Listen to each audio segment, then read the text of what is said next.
It is the spring of the year 1223 in a small wooded village of Zarub by the banks of the lower Dnieper. There, surrounded by his retainers, sits the haughty Mstislav III, Grand Prince of Kiev, a title that had long since ceased to have any real meaning. He looks upon a group of 10 envoys, hardy, irritable men, not unlike the other heathen nomads in appearance. They demand the swift extradition of Cumans that had fled into his lands. Mstislav scoffs. Who are these men to make demands of him, the Grand Prince of Kiev? If these Mongols wish to make trouble, then so be it. With a flick of his hand, his Druzhina steps forth and cuts down the envoys. It was a dark time for the Rus, but little did they know, it was about to get much, much darker. Shout out to Magellan TV for sponsoring this video and being our most loyal partner. We've been enjoying our Magellan TV subscription and hope that our viewers love it too. Magellan TV is a documentary streaming service run by filmmakers that has over 3,000 documentaries, among them hundreds of historical documentaries. We're excited to announce that Magellan is now offering a buy one get one free gift card for the people in your life you want to give the gift of knowledge. Go to our link in the description, press our banner, and take advantage of this limited offer for our viewers.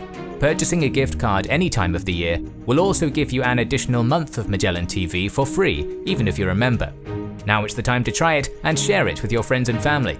Magellan TV also has a phenomenal selection of historical dramas, and if you're interested in the history of Russia and want to delve into it, you'll find no better TV show than Ekaterina, Rise of Catherine the Great, which describes the rule of the brilliant empress, and Ladoga, which is based on the heroic Soviet defense of Leningrad during World War II.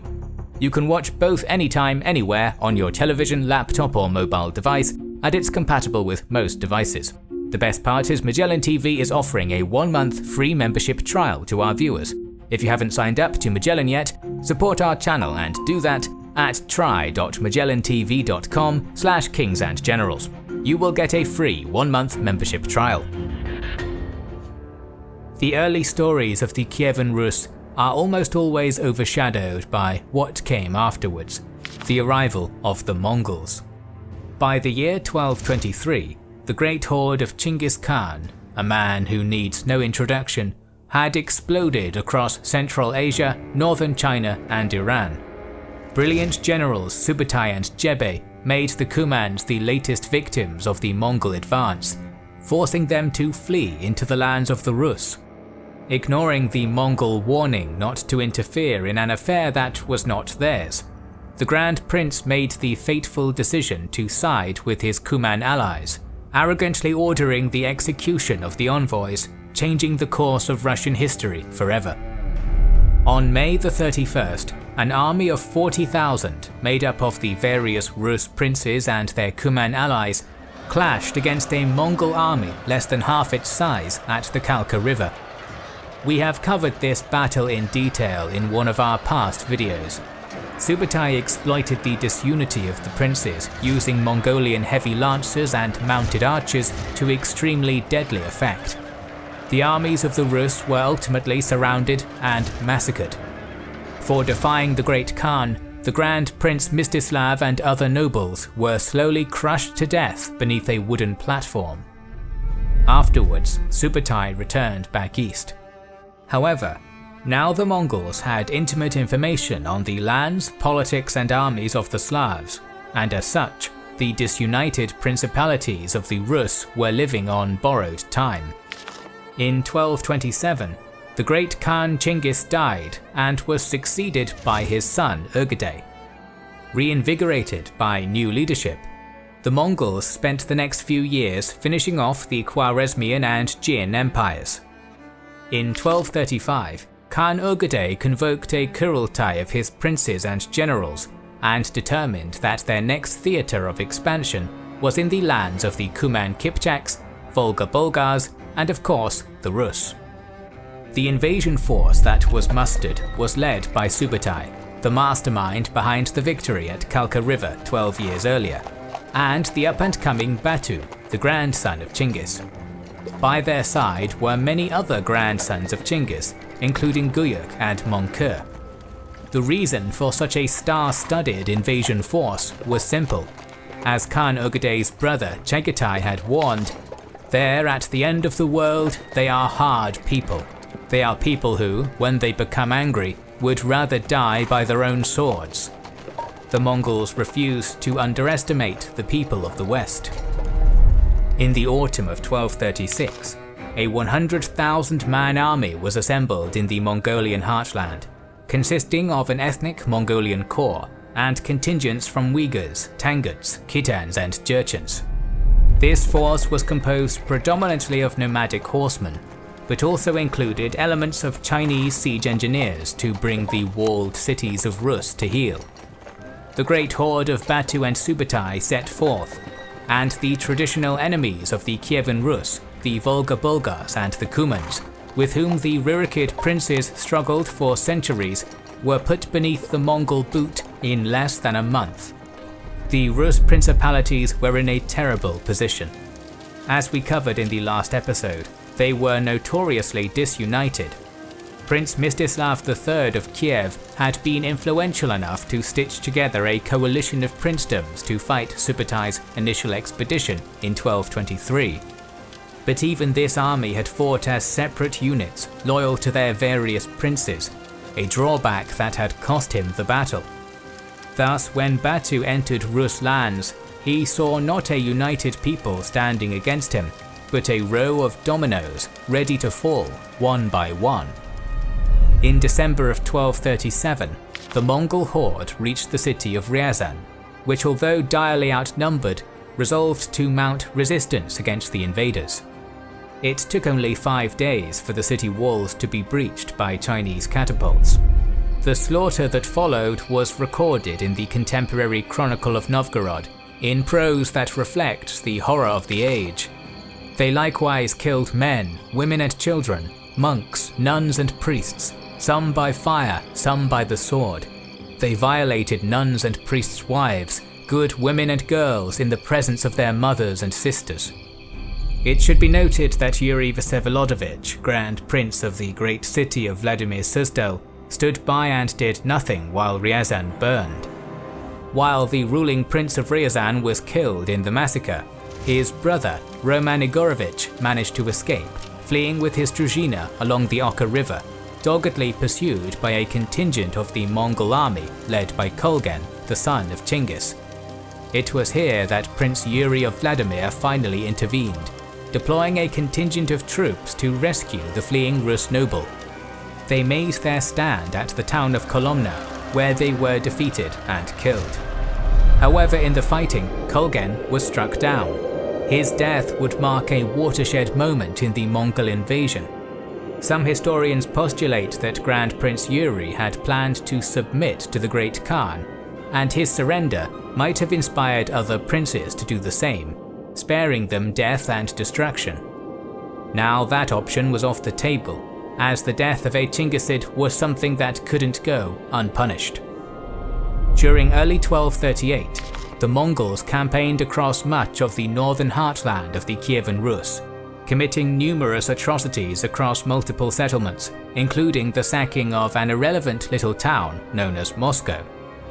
The great city of Vladimir Suzdal was attacked in February, only to fall 3 days later. Yuri fled north, but was run down by a tumen of Mongol vassals at the Sit River in an engagement more akin to a slaughter than a pitched battle. With his death, so too died the hope of any united Russian resistance against the enemy. Realizing that, Batu Khan split his army up into contingents, ordering each to wreak havoc across the northern Rus. Over the next few months, 14 cities fell and were subsequently subjected to mass murder and destruction. There were a few key components to the Mongols' success. Firstly, the Eastern Slavs had avoided building their settlements on high ground for centuries, and the flat terrain surrounding their sedentary cities made them easy targets for Mongol siege weapons. Secondly, Chinese siege engineers used advanced catapults, which were extremely effective in bringing down the timber and earthwork walls of a typical Rus city. Thirdly, and most importantly, was the constant disunity of the Rus people. So entangled were they by their rivalries that they were happy to watch their neighbour destroyed by the Mongols, only to be surprised when they were struck next. To cope with this utter destruction, the Rus came to see the Mongols as not just another foe from the steppe, but as a supernatural punishment from God. Thusly said in the Chronicle of Novgorod, "God let the pagans on us for our sins. We always turn to evil, like swine ever wallowing in the filth of sin, and for this we receive every kind of punishment from God, and the invasion of armed men too, we accept at God's command as punishment for our sins." That is not to say that every living Slavic soul in northern Russia stopped resisting. One such example is the tale of the 12-year-old boy Prince Vasily of Chernigov, who against all the odds managed to hold out in his capital city of Kozelsk for nearly 2 months with only citizen militia, even managing to lead a successful sortie outside of their walls, where they slaughtered thousands of Mongol troops, destroyed siege equipment, and cut down the sons of 3 Mongol commanders. But they could not delay the inevitable. Kozelsk soon fell, and Vasily was slaughtered alongside every single one of his subjects. Nevertheless, the child prince's valiant defense left such an impact on the Mongols that they came to call Kozelsk the Evil City, and none dared mention it in their presence. Furthermore, Russian folk tales are full of defiant but ultimately doomed attempts to stymie the Mongol advance. One figure whose story emerged out of the Mongol campaign is Evpati Kolovrat, a Rus bogatyr whose story is the archetypal Rus tale of honorable vengeance. Evpati was visiting Chernigov when his hometown of Ryazan was put to the torch in the winter of 1237. Returning to see his home a charred husk and his people dead, he swore bloody revenge against Batu Khan. Scrounging up a small army of 1,700 survivors, he pursued the Khan, attacking the horde's rearguard and annihilating thousands of Mongol troops. In response, Batu Khan sent his relative, Kostovrul, to hunt this mysterious enemy. Evpati killed Kostovrul in single combat, and then began cutting down the dead general's entire retinue in a blood-drunk fury, before finally being slain from afar by siege weaponry. As the tale goes, Batu Khan showed a begrudging admiration for Evpati's bravery, and as a sign of respect, returned the warriors' bodies to his soldiers and allowed them to return to their homes. In truth, stories like that of Prince Vasily and Evpati are romanticized to varying degrees. Nevertheless, there is at least a kernel of reality in these tales of Russian resistance against Mongol domination. After all, Kievan Rus was a nation founded by warriors, so it is not unreasonable to believe that there were brave souls among the Eastern Slavs who were willing to make the Mongols bleed for every inch of land they took. In the autumn of 1238, Batu withdrew to rest his army, leaving behind the ruined northern Rus. The grasslands of southern Russia, Ukraine, and the fertile northern coasts along the Black and Caspian Seas remained untrampled for now.